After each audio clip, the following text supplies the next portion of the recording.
સમાચાર બનાસકાંઠાથી કોંગ્રેસના લોકસભાના ઉમેદવાર સામે ગંભીર આક્ષેપ થઈ રહ્યા છે। 3 વર્ષ જૂના ભાબરના પોલીસ કોન્સ્ટેબલ આપઘાત કેસ મામલે આરોપ લાગી રહ્યા છે। મૃતકના પુત્રએ સોશિયલ મીડિયામાં વિડીયો પોસ્ટ કરી ન્યાયની વિનંતી કરી છે। ગેનીબેન ઠાકોર પર વારંવાર દારૂના હપ્તા માંગવા માટે દબાણ કર્યાનો આરોપ લગાવ્યો છે। ગેનીબેન ઠાકોરના ઓળખીતા લોકોના દારૂના ધંધા ચાલુ રાખવા દબાણ કર્યાનો પણ આક્ષેપ છે। ગેનીબેને મૃતક પોલીસ કોન્સ્ટેબલને બદલી અને સસ્પેન્શનની ધમકી આપ્યાનો દાવો। મૃતક નાગજી ઠાકોરની સુસાઇડ નોટમાં પણ ગેનીબેન ઠાકોરનો ઉલ્લેખ હતો। 3 વર્ષથી હાઈકોર્ટમાં કેસ ચાલતો હોવા છતાં ન્યાય ન મળતો હોવાનો દાવો મૃતકના પુત્ર દ્વારા કરવામાં આવ્યો। ગેનીબેન ઠાકોર વગદાર વ્યક્તિ હોવાને કારણે ફરિયાદીને દબાવી દીધાનો પણ આરોપ લગાવ્યો છે।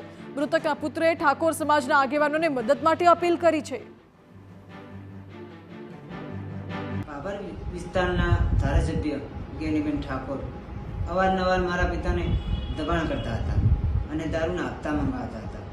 એમના સગાવાલાના દારૂના ધંધા ચાલુ રાખવા દબાણ કરતા હતા। મારા પિતા આવા ખોટા કામ હું નહીં કરું એવું કહી અને ના પાડી।